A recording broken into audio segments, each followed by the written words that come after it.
now the W-4 is being under maintenance and being maintained and fixed, because every January they have to go in and update to the changes of what is coming up in the new tax law, the differences in the earned income credits and child tax credits and standard deductions, all that stuff.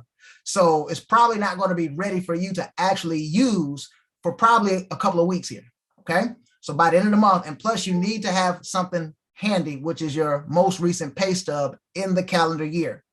You can't do it on this system without doing that. Okay, so you're going to need your most recent pay stub. You're going to have to wait till the system adjusts and they fix it at the IRS, and then you're going to be able to do this. But now your next paycheck, you're going to see a difference. 2, 3, 4, 5, 6, 700. See, we're starting the income shifting process here.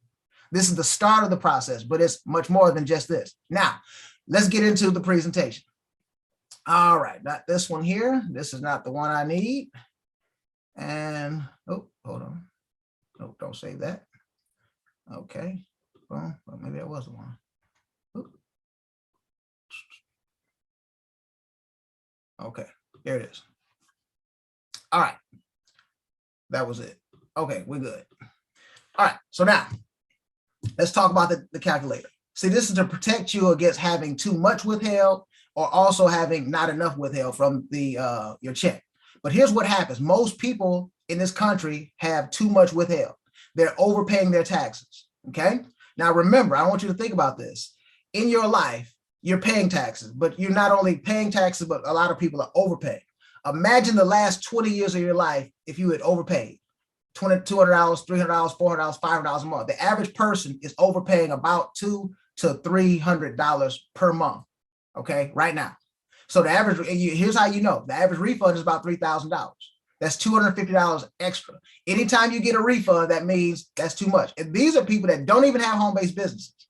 And with the advent of the home-based business, now that goes on the W-4, bam, it gives you even more tax savings on the current job and income that you have. This is very important. So you should basically correct your W-4 every year or look at it at the beginning of the year, every single year. So this is where we are, right? So that's why we have this class. Now there's a disclaimer here. Okay, my econ does not guarantee you're going to receive the increase and all that. Hey, look, but most people, they get it. They get the increase. We're not your tax preparer. We're not going to prepare your taxes. We're not even giving you tax advice. We're just educating you on how this form needs to be filled out based on the IRS guidelines. And this is very important. And why that's great, because this is not my econ saying this, because we take you to the IRS website and then the IRS tells you this, okay? So that's very important. Now, we're going to look at a family. This family is, they're married filing jointly. They got $105,000 household income, husband, wife, they got a couple of dependents, and they got a little child care here. Okay, so all these little pieces of information is what you're going to need when you go through your W-4. Now, if you have struggles with it, you got questions, feel free to reach out to your Upline Infinity or your Upline Platinum, because they can actually help you and answer some questions. If you're in some of our groups out here on Facebook, boom, just ask the question about the W-4. But it's real easy and clear, because all it does is ask you some questions. Now, like I said, you're going to need your most recent check stub, okay? So you got your most recent check stub for both earners, if you're husband and wife and you're filing together and all that. So you're going to need your check stubs from both parties, right? Now, let's keep moving. Now, this talks about how you get to the estimator, and it says do a Google search, but you can just go to the irs.gov website. There is a little tab that says pay. You hover your mouse over the thing that says pay, and then it's going to say W-4 or tax withholding estimator and calculator. You're going to be able to click on that, and you're going to get in there and start the process. You click on the big blue button that says use the withholding estimator right here, and boom, you're good to go. Now, let's get into some of the questions. It's going to ask you, how do you file your taxes? Now, I think this is very important. Some people, they go in here and they say, well, I'm head of household. Then I say, well, how do you know you're head of household? They say, well, I'm the man of the house. Well, that's not what taxes mean. That's not what they mean when we talk about taxes. Some people say, well, I make the most money. I'm head of the household. Not necessarily. Head of household means that you're unmarried and you have dependents, okay? So that's very important. Anything other than that, in another situation, you file a head of household, that's not good.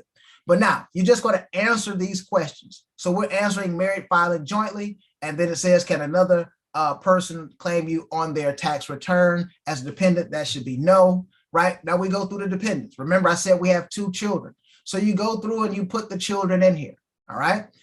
Do you have taxes withheld from your check? How many jobs do you have? It's asking you these questions. All you do is go through and just answer the questions. And based on how you answer these questions, boom, you got something going on that's in the background as far as calculations from the IRS website. And then at the end, it's going to come up with a calculation and tell you how you stand.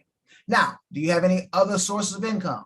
All your income you want to put in here. Now, if you're self-employed with MyEcon, which you are when you join us, you don't know what that is, especially if you're brand new, right? So you don't put anything there. There's nothing to put. Now, if you had something else that you do, maybe like Uber, or maybe you have another type of business and you know you have income is $2,000 a month or $1,000 a month or whatever, you might want to put that here, okay? But you just kind of go through, check the boxes that apply to you, okay? Now, let's talk about the withholding. Now, it talks about how much you're going to make. Now, one thing they did change is from how much you're going to make for the year. It's just actually how much do you typically gross on your paycheck. That's one change that I know they made probably about 2 or 3 weeks ago, okay? Now, you go in here and you put your information in. How often are you getting paid? Are you getting paid twice a month, every 2 weeks, once a month, right? You're going to put that in there. And then it's going to ask you, when is the last date of the actual pay period? Okay, you put that on here. So that's very important. So as you start doing this, now you're going to start to see. It's going to ask how much actual federal taxes came out of your check year to date and plus on this particular paycheck. You're going to need those 2 pieces of information. Now, when you do that, now the system's going to start seeing, are you overpaying? Are you underpaying? How are you going to end up? This is why I say you need your most recent pay stub, okay? Now, do you contribute to a 401k? So we're going to answer that question. Will you contribute to a HSA? If you don't know what an HSA is, you might not have one, but it'll be on your check stub. Now, you keep moving through here, right? Now, this is the spouse's job. So we put the information down for the spouse. If you don't have a spouse, you don't have to worry about this. It's not even going to pop up. It's based on how you answer the questions. Now, using your last pay statement, how much came out for federal taxes? So we're doing the same thing. This is for the spouse, right? Now we get here, adjustments to income. Now you may have some adjustments. Student loan interest deduction, do you have any of that? Educator expenses? So there's several little things that you can put some money in here or figures in. Now, if you don't have any figures, you just leave it blank. If you got a question, see it has a little thing right here, question. Click the little question mark. It'll walk you through it.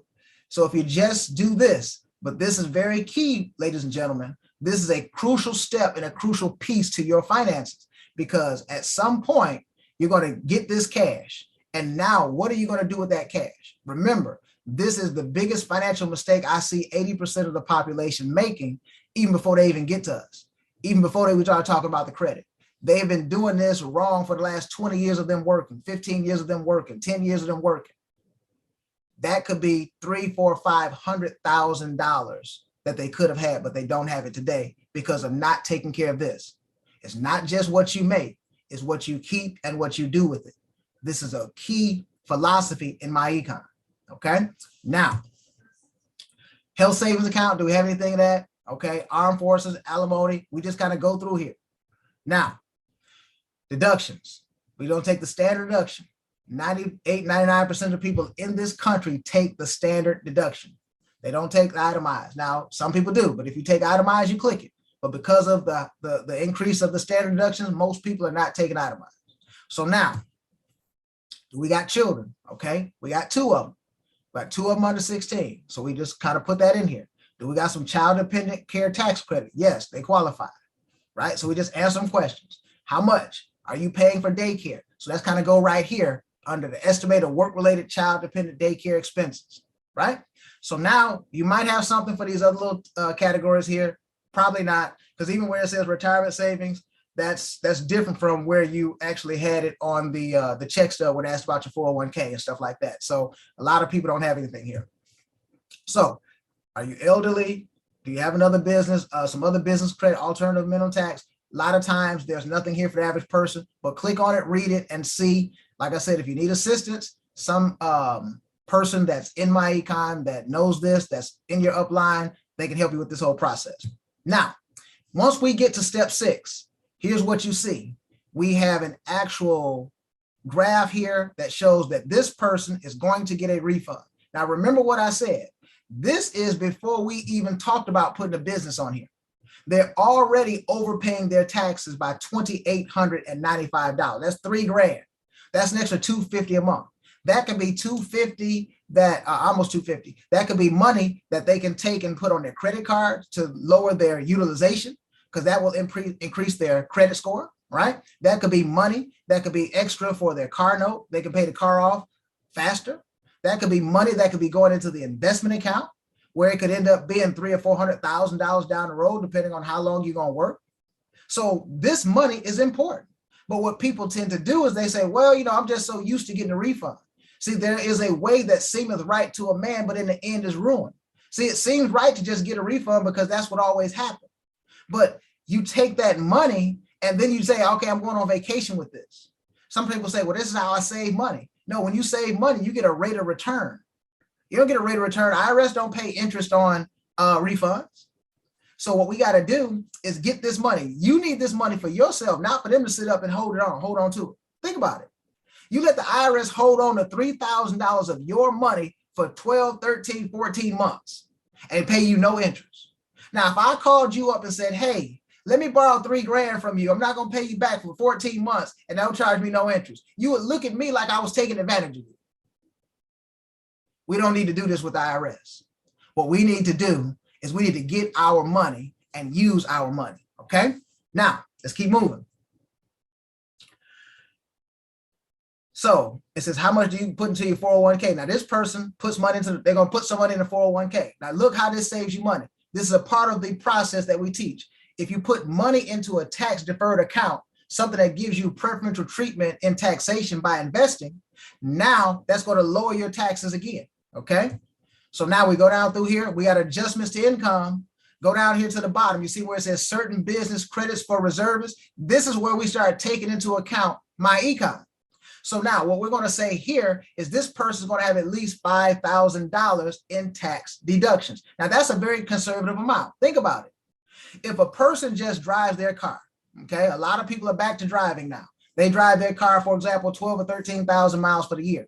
Well, you get at least 50 cents a mile. At 12,000 miles at 50 cents, that's $6,000 in tax deductions if we just went with 50 cents, okay?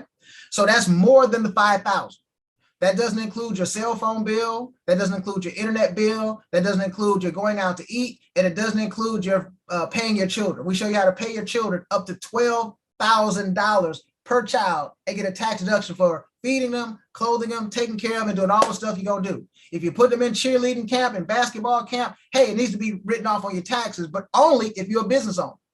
See, what we're trying to get you to understand is the business owner gets tax preferential treatment in this country. This is why we give you a business when you join us with the income shifting membership. So we're now allowing you not only to fix your credit, but also to now control how your taxation, that we change the way the taxation happens in your life. And now you can now legally control how much you pay in taxes. So now when you fix your credit, that makes your payments go down, that puts more money in your pocket. When now you fix your W-4, that makes your taxes go down in your check, and that puts more money in your pocket. And you take that money and shift it to investments or debt elimination. That's why we call it income shifting, income shifting, income shifting. You got to get that in your mind, okay? Now, boom, look what changed. We went up to $3,800 in overpayment. So now by us making those two small steps in our life. Now remember, it don't take you but 15 minutes to run this process. And then the benefit is every single time you get paid forever. It don't take all day to do income shifting. It's on autopilot. But see, you gotta get your finances set up properly, right? So now we got $1,000 more roughly. And now what you can do is you can move this little lever. It's a little lever that you can move. And you can get that money back into your check, and it tells you exactly how to fill out your W-4. Now, by that 401k contribution, the employer is matching in this scenario. We lowered the taxes again by another $1,000. The total income shift is $6,700 back into your pocket. Now, this has absolutely nothing to do. Now, this is important. Nothing to do with how many people you recruited. Nothing to do with how many people you know. Nothing to do with, are you a good salesperson? You see, strategy drives you to wealth. You got to have a business, a money, a wealth mindset. Yes, we're going to recruit some people. We're going to make some money. We're going to get some commissions. Man, we're going to pay out more commissions this year than the history we ever paid out. I already can see that. We're going to produce more infinities than we ever have in this year than ever. But also, the question is, are you taking care of your money? Are you lowering your taxes on the income that you get? Because even if you get income from MyEcon, you still got to minimize taxes on that by mastering tax advantages of a whole-based business.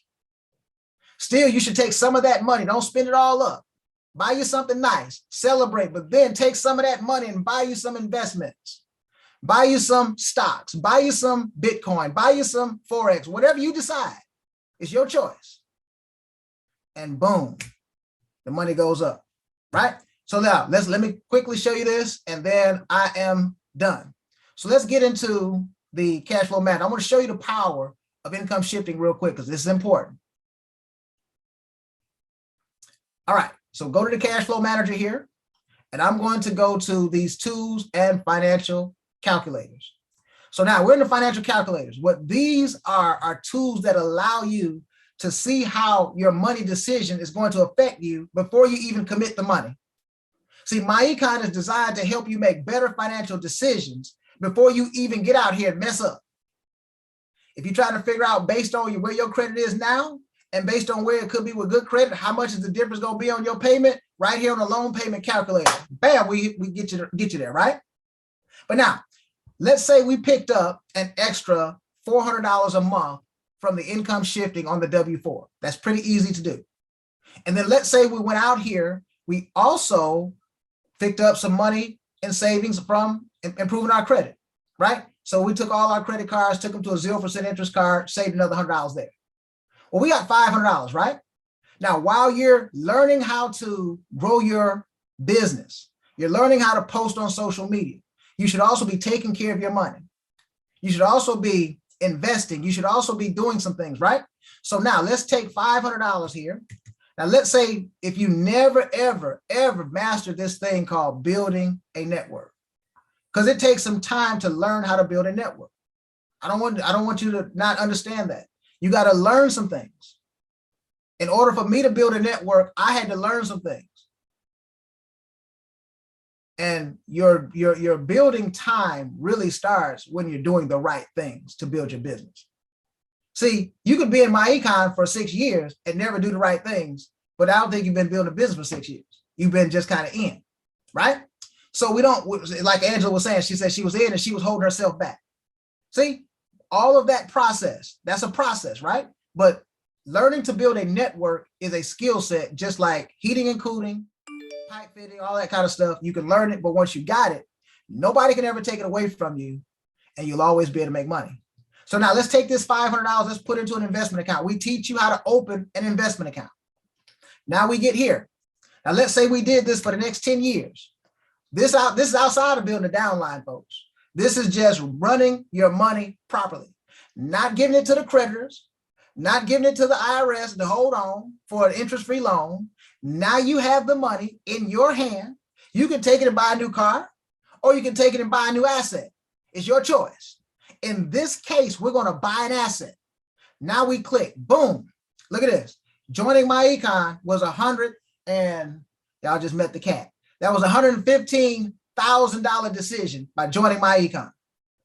So just because they joined MyEcon and got the income shifting membership, got the knowledge, we put 6 figures in their pocket. We put 6 figures in their pocket, guys. Now, what happens? What happens when we just go a little longer? We just kind of hanging around, putting the money away, investing, right? All right, that's $250,000. 5 years later. 5 years later, $250,000. Income shifting, the income shifting membership. This is bigger than $9.95. This is bigger than $39.95 a month. This is bigger than just fix your credit. You want to do it all. See, when you do it all, you start growing every single way around. What if you took some of this money and paid off the car? Now you don't have a car though. That's an extra $400 or $500. Add it to the deal. And next thing you know, your money starts compounding. But it all starts with the W-4. It all starts with going through that training. It starts with you paid the $9.95. You paid the $39.95. But now you're here. And so a lot of people wonder, how y'all gonna make millionaire? Look, easy. Let's add that other $300, $400 here. Let's put $850. Okay. Look what happened. It's a $400,000 decision to be with us. We got people on this phone. We got people on this training that picked up $1,000, $1,100 on adjusting and correcting the W-4 and adding the home-based business. Because see, remember, that was just a conservative amount of $5,000. What if we had 2 or 3 children or whatever? And now we got $20,000 or $30,000 on there. But you want to start conservative because you don't know what you're going to do. You got to use that cash flow manager. Download that app. If you don't have the cash flow manager, download that app. Now, look at this. It's a 20-year swing in their life. They just income shifted. Look what happens here. It's an $840,000 deal. See, a lot of times people ask, well, how y'all gonna create all these millionaires? Easy. Becoming a millionaire is not hard in America. Becoming a millionaire is not hard with the right strategies. And then we start sharing this as we learn and as we grow and as we getting better, as we're improving our credit. We start making money. We start making commission. Now that business is paying us $1,000, $2,000, $3,000 a month. Your business is worth 10 times what it pays you in a year. You got 20 grand a year? That's a $200,000 asset easily. Add that to this, bam, millionaire status. See, I forget who said it earlier. They said, hey, you got to do them both. You got to do them both. You want to use the strategy. You want to build a business. This is why. This is how we start fixing the total financial picture. I'm excited about my econ. But most importantly, I'm excited about you. You made a decision to show up. You made a decision to change your life. You made a decision to get started. Now make a decision to commit. When you commit, now you start getting outside of your comfort zone. When you're outside of your comfort zone, now you are uncomfortable, which means you have to start growing. See, if you're not growing, you're doing the absolute opposite. If you have a plant in your house, if your grass is not growing, what is it doing? The exact opposite. It's dying. If you're not growing, you dying. If you're not outside your comfort zone, you dying inside slowly every single day. Put some pressure on yourself. Grow. Change your W-4. Change your life. That's my time.